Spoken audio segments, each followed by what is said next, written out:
নমস্কার বন্ধুরা, দুর্দান্ত স্বাদের পনির স্যাটের রেসিপি নিয়ে চলে এসেছি। ময়দা 1 কাপ, লবণ 1 চামচ, 1 চামচ লঙ্কার গুঁড়ো, একটু খাবার সোডা ভালো করে মিশিয়ে নিয়ে অল্প অল্প জল দিয়ে একটা ব্যাটার তৈরি করে নিন। এরপর একটি গ্লাসের মধ্যে এই ব্যাটারটা ঢেলে দিন। দিয়ে পনির, ক্যাপসিকাম, পেঁয়াজ, টমেটো সমস্ত কিছু একটা কাঠির মধ্যে এইভাবে ভিডিওতে যেভাবে দেখাচ্ছি ওইভাবে লাগিয়ে দিন।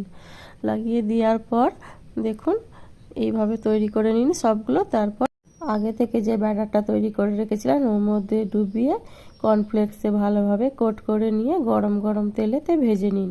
ভালোভাবে এপিট ওপিট করে ভেজে নিয়ে তুলে নিন, তাহলেই তৈরি হয়ে যাবে পনির স্যাটে। দেখুন আস্তে আস্তে কিন্তু এটা উল্টাতে হবে।